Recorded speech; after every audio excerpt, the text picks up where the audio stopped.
নিজ পত্নীলৈ এগৰাকী স্বামীৰ কাতৰ অনুৰোধ। তুমি য'তেই আছা অতি সোনকালে ঘৰলৈ ঘূৰি আহা। যোৰহাটৰ ৰংদৈ পহুচৰা গাঁৱৰ বাসিন্দা সঞ্জীৱ দাসৰ পত্নী জুলি দাস আৰু তেওঁৰ সৰু জীয়ৰী ৫ দিন ধৰি নিৰুদ্দেশ হৈ আছে বুলি পৰিয়ালৰ লগতে গাঁওবাসীৰ মাজত অতি চাঞ্চল্যৰ সৃষ্টি হয়। স্বামী সঞ্জীৱ দাসে জনোৱা মতে কেইদিনমানৰ আগতে পত্নী জুলি দাসে সৰু জীয়ৰীক লগত লৈ শিৱসাগৰৰ হাঁহচৰত থকা বৰজীৰ ঘৰলৈ গৈছিল। ২টা দিন বৰজীৰ ঘৰত থকাৰ পিছতেই ঘূৰি অহাৰ সময়ত শিৱসাগৰ যোৰহাট পথৰ কোনো স্থানতেই জুলি দাস আৰু তেওঁৰ সৰু জীয়ৰী অন্তৰ্ধান হোৱাৰ ঘটনা বৰ্তমান এক গভীৰ ৰহস্যৰ ৰূপ লৈছে।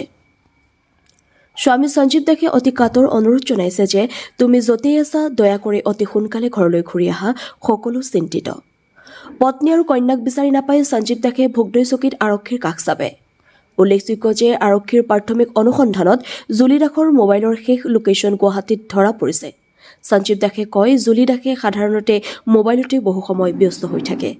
সেইকাৰণে এক দুষ্ট চক্ৰৰ কবলত পৰি নিখোজ হৈ আছে বুলি সন্দেহ প্ৰকাশ কৰিছে স্বামী সঞ্জীৱ দাসে। সেইবাবে ঘটনাটো অধিক সন্দেহজনক ৰূপ লৈছে। পত্নী জুলি দাস আৰু তেওঁৰ জীয়ৰীৰ অন্তৰ্ধানক লৈ এতিয়া ৰহস্য আঁতৰি কেন্দ্ৰীভূত হৈছে সকলো। দুষ্ট চক্ৰৰ কোনো হাত আছে নে অন্য কোনো কাৰণ এতিয়াও স্পষ্ট নহয়। এই পৰিস্থিতিত পৰিয়ালে ৰাইজৰ পৰা সহযোগ বিচাৰিছে। কোনো লোকে জুলি দাস বা তেওঁৰ কন্যাক দেখা পালে 9395528976 নম্বৰটোত যোগাযোগ কৰিবলৈ অনুৰোধ জনোৱা হৈছে। যোৰহাটৰ পৰা ধ্ৰুৱশ্ৰী পাচনিৰ ৰিপৰ্ট, AIN লাইভ। নমস্কাৰ, মোৰ নাম শ্ৰী সঞ্জীৱ দাস, মোৰ ঘৰ ৰংদৈ পহুচৰা গাঁও। মোৰ মাইকী মানুহ ছোৱালীজনীৰ ঘৰলৈ ফুৰিবলৈ গৈছিলে 30 তাৰিখৰ দিনা। তেখেত 1 তাৰিখৰ দিনা ফোন কৰি ক'লে যে মোৰ ছোৱালীজনী বোলে মোক বাবুদা বুলি মাতে, বাবুদা পইচাটো জিপে কৰি দিয়ক, ছোৱালীজনী ঘৰলৈ উভতি যাব লাগে। কোনে ফোন কৰিলে? মাইকী মানুহে। তাৰপৰা শ্ৰী জুলি দাস।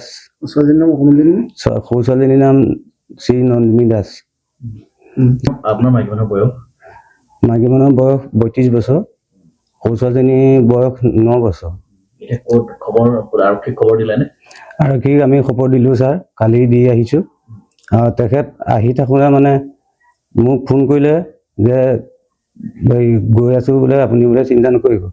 তাৰপৰা মই আহি থাকোঁতে গৈ থাকোঁতে তেনেকৈ বুলি কওঁতে লাষ্টত 3টামান বজাত ফোন কৰিলে বোলে মই বোলে লাইদগৈ পাইছোঁগৈ। লাইদগৈ পোৱাৰ লগে লগে মই ভাবিছোঁ বহুত টাইম হৈ গ'ল, লাইদগৈ পালেগৈ। যদি কোনোবা লাইদগৈ পৰা এইকণ পাওঁতে বেছি সময় নালাগে, আধা ঘণ্টামান লাগে। তাৰপৰা সন্ধিয়া সময়লৈকে নাই। তাৰপৰা তেতিয়া মই আকৌ সন্ধিয়া সময়লৈকে নহা দেখি ছোৱালীজনীলৈ ফোন কৰিলোঁ। তাৰপৰা ছোৱালীজনীয়ে কৈছে বোলে পাপা বোলে মা বোলে ঘৰলৈ যাম বুলি ৰাতিপুৱা 5টাতে গ'ল। তাৰপৰা নহা 5টাতে গ'ল। মই যোনজনী ছোৱালী শিৱসাগৰ হাঁহচৰ বোকানগৰত পৰিছে, এই ছোৱালীজনী ঘৰলৈ গৈছিলে। ৰিটাৰ্ণ উভতি আহোঁতে এই কেছটো আপোনাৰ 4টা বজাতে হ'ল। তাৰপৰা তেতিয়া ছোৱালীজনীয়ে মোক কৈছে, পাপা, মই ফোন কৰিলোঁ ছোৱালীজনীয়ে মোক কৈছে, পাপা মা ৰাতিপুৱা 5টাতে গ'ল। মই বোলো দেহা এতিয়ালৈকে মা আহি পোৱাহি নাই। মই বোলো কি কৰিম এতিয়া? তাৰপৰা ছোৱালীজনীয়ে মোক তেনেকুৱাতে ক'লে বোলে পাপা তুমি বোলে থানাৰ কাগজ এখন দি দিয়া। আৰু থানাৰ কাগজ দিলোঁ। এতিয়া আজি 4 দিনে হ'ল, ঘৰ আহি পোৱাহি নাই। আপুনি কি সন্দেহ কৰিছে এতিয়া? আপোনাৰ মাইকী মানুহে ফোনত কথা পাতি থাকে নেকি? মোৰ মাইকী মানুহ ছাৰ ফোনত বিজি হৈয়ে থাকে 24 ঘণ্টাই। এতিয়া আপুনি মাইকী মানুহ ফোনত কথা পাতি থাকে। মই ছাৰ দিনটো নাথাকোঁ, মই কামলৈ গুচি যাওঁ। তাৰপৰা ৰাতিপুৱা গৈ 8টা বজাত সোমাওঁহি। মোৰ এটাই কামনা যে মাইকী মানুহ ছোৱালীজনীয়ে সোনকালে আহি ঘৰ পকি। তাৰপাছত 24 ঘণ্টাই ফোনত কথা পাতি থাকে। 24 ঘণ্টাই ফোনত কথা পাতি থাকে। আৰু ছাৰ মই যদি সুধোঁ মোবাইলটো, মই ফোন এটা কৰোঁ দিয়াচোন, নিদিয়ে মোক।